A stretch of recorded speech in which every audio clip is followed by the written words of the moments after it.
Hello friends, welcome to my YouTube channel. आशा करता हूँ आप सब स्वस्थ होंगे और मस्त होंगे और अच्छा काम कर रहे होंगे सोसाइटी के लिए, ठीक है? इसी पे शुरू करते हैं। तो आज का मेरा टॉपिक है कि हम कॉर्पोरेट में सैलरी इंक्रीमेंट किस तरीके से कराया जाए। तो मैं यहाँ पे अपना एक्सपीरियंस शेयर करूँगा कि 15 साल में मैंने अपनी सैलरी को 75 टाइम्स कैसे इंक्रीज़ किया।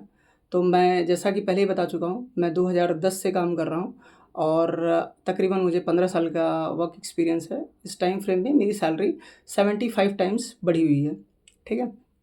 तो मैं ये नहीं बताऊँगा कि मैं आपको ट्राई करूँगा कि प्रोसेसेस बताने का कि मैंने क्या प्रोसेस फ़ॉलो किया था, जिससे मेरी सैलरी 75 टाइम्स बढ़ गई। देखो इसे मतलब बहुत शॉर्टकट नहीं है। इसे करने के लिए मुझे 15 साल लगे और 15 साल में मैंने काफ़ी मेहनत किया, तो जाके 75 टाइम्स मेरी सैलरी बढ़ी है, ठीक है?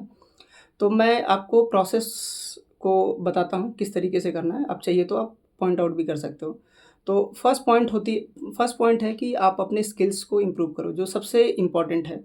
तो आप ट्राई करो कि जो ट्रेंडिंग टेक्नोलॉजी, जैसे आप अगर टेक्नोलॉजी फ़ील्ड में काम कर रहे हो, तो आप ट्राई करो कि जो ट्रेंडिंग टेक्नोलॉजी है, वो उसके ऊपर काम करने की कोशिश करो। एग्ज़ाम्पल के लिए अभी टाइमिंग अ, जैसे जनरेटिव एआई है, डेटा साइंस है, मशीन लर्निंग्स है, ये काफ़ी इम्पोर्टेंट है। अगर मैं बिगिनर हूँ तो इसमें इसमें शुरू कर सकता हूँ।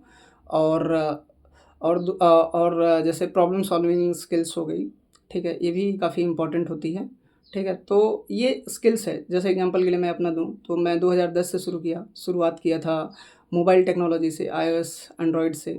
फिर उसके बाद मैं माइक्रो सर्विसेज़ पे काम करना शुरू किया। फिर अभी राइट नाउ मैं डेटा साइंस में काम करता हूँ और along with the generative AI, ठीक है? तो इस टाइम फ्रेम में मैंने काफ़ी चीज़ें सीखा, ठीक है? और फिर दूसरा पॉइंट ये होता है कि आपको मतलब सिर्फ़ टेक्नोलॉजी सीखने से काम नहीं चलेगा, आपको अपनी ऑर्गनाइज़ेशंस भी चेंज करनी पड़ती है कभी-कभी। क्या होता है कि एक प्रोसेसेस होते हैं कि आपको इतने परसेंट हाइक मिलेगी।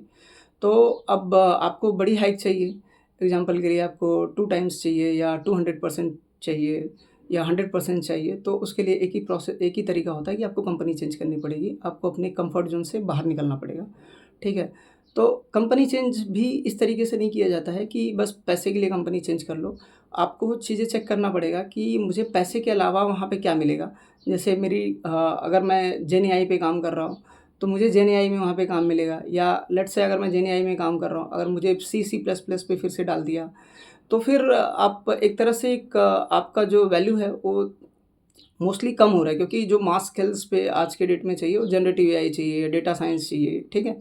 तो आप तो आपको वहाँ से मतलब जो कंपनी स्विच कर रहे हो, तो ये चीज़ें भी आपको सोचना है। और तीसरा चीज़ है जो मोस्ट इम्पोर्टेंट है कि आपको आपकी वर्क एथिक्स फ़ॉलो करना है कि आपने जो भी कमिटमेंट किया है, उसे सही तरीके से करना है और आपको हॉनेस्ट रहना है अपनी कंपनी में, अपने टास्क को लेके, ठीक है? जिससे क्या होगा कि लोगों के अंदर आपको लेके ट्रस्ट बिल्ड होगा कि नहीं यार, ये सही काम करता है, और आपकी विजिबिलिटी जाती है, आपका मैनेजर देखता है, आपका टीएल देखता है, या अगर आप बहुत ऊपर पोस्ट पे हो तो आपका डायरेक्टर देखता है, ठीक है? तो इससे क्या होता है कि आपकी जो मतलब एक मेजर फैक्टर हो जाता है कि सैलरी इंक्रीमेंट के साथ में, ठीक है? और इसके अलावा जो चौथा पॉइंट बोल सकते हैं कि आपको हार्ड वर्क, देखो सिंपल सी बात है कि हार्ड वर्क का कोई भी अल्टरनेटिव नहीं है, ठीक है? तो आपको हार्ड वर्क तो करना है। जैसे एग्ज़ाम्पल के लिए अगर आप अभी समझ जाओ नए हो अपने फ़ील्ड में या नया जॉइन कर रहे हो, तो आपको एग्ज़ाम्पल अगर कोई बोल रहा है कि अगर आपको कंपनी बोल रही है 8 घंटे काम करना, तो आप कोशिश करो यार 10 घंटे काम करेंगे और वहाँ पे नई चीज़ें सीखेंगे, प्रोसेस सीखेंगे। तो अगर आप इनिशियल स्टेज में अगर आप हार्ड वर्क करते हो, जैसे कोई न नई कंपनी जॉइन करते हो या कुछ भी करते हो, तो उससे क्या होता है कि आप या कोई नया प्रोजेक्ट जॉइन करते हो, इनिशियल अगर आप हार्ड वर्क करते हो, तो आप उस प्रोसेस को बहुत अच्छी तरीके से समझ जाते हो, उस टेक्नोलॉजी को अच्छे तरीके से समझ जाते हो, उस प्रोडक्ट को अच्छी तरीके से समझ जाते हो। तो आपकी क्या हो जाती है कि आपकी डिपेंडेंसी बन जाती है, ठीक है, उसके ऊपर। तो अब जब अप्रेज़ल प्रोसेस होता है, तो ये ज़रूर देखा जाता है कि यार इस प्रोजेक्ट पे कौन क्रिटिकल रिसोर्स है, और जो जितना क्रिटिकल रिसोर्स होता है, उसे उस तरीके से हाइप दिया जाता है, ठीक है? और 5वां पॉइंट ये लिख सकते हो कि कम्युनिकेशंस, कि जैसे एग्ज़ाम्पल के लिए मैं लीड हूँ, तो मैं आर्किटेक्ट के साथ में कितना कम्युनिकेट करता हूँ, या आर्किटेक्ट हूँ तो मैं डायरेक्टर के साथ में कितना कम्युनिकेट करता हूँ, अगर मैं डायरेक्टर हूँ तो मैं वीपी के साथ में कितना कम्युनिकेट करता हूँ, ठीक है।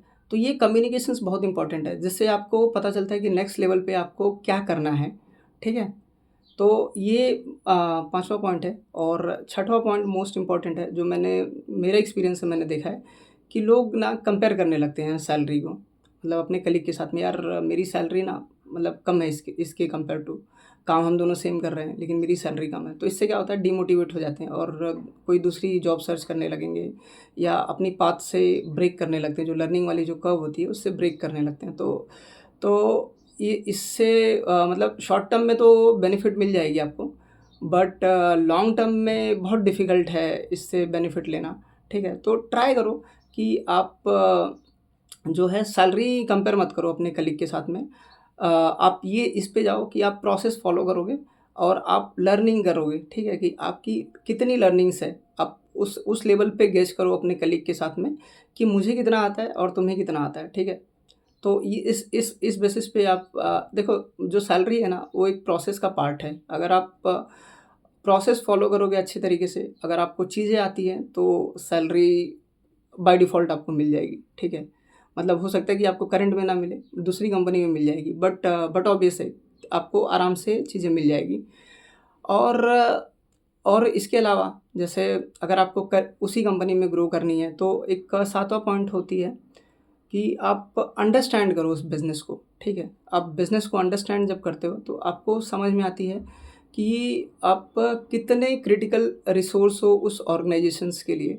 आप क्योंकि आपको पता होता है कि ये बिज़नेस चलता कैसे है, वो प्रोडक्ट चलता कैसे है। जैसे एग्ज़ाम्पल के लिए अगर आप किसी ऑर्गेनाइजेशंस में हो, कुछ टाइम आपने स्पेंड किया, लेट्स से अगर आपने 10 ईयर्स स्पेंड किया या 15 ईयर्स स्पेंड किया, तो आपको पूरा एंड टू एंड पता होना चाहिए कि वो चलता कैसे है, कहाँ से आता है। जैसे एग्ज़ाम्पल के लिए अगर मैं टेक में हूँ, तो टेक में मुझे सिर्फ़ टेक ही नहीं जानना है, ठीक है। इसके अलावा मुझे ये भी जानना है कि टेक्नोलॉजी तो चलो ठीक है, ये मेरी प्राइमरी स्किल्स है जो मुझे आना ही चाहिए। इसके अलावा मुझे ये जानना है कि ये सेल्स कैसे हो रही है, इनकी बिज़नेस वैल्यू कैसे ग्रो कर रही है। तो अगर लेट्स से मुझे अपनी कंपनी स्टार्ट करनी होगी, तो मैं उसको ये वाला स्किल्स मेरी कंपनी स्टार्ट करने में मैं यूज़ करूँगा, ठीक है। तो इसी पे काम करते हैं। अभी ऑलरेडी वीडियो बड़ी हो गई है, तो इसे हम ट्राई करते हैं कि रैप अप करने के लिए। तो मेरा जो फाइनल थॉट ये रहेगा इसके ऊपर कि आपको ना क्या करना है, फ़ोकस करना है लर्निंग पे, डिसिप्लिन्स पे, एथिक्स पे, और आपको मोस्ट इम्पोर्टेंट थिंग्स पेशेंस रखना है कि आपकी सैलरी इंक्रीमेंट के लिए।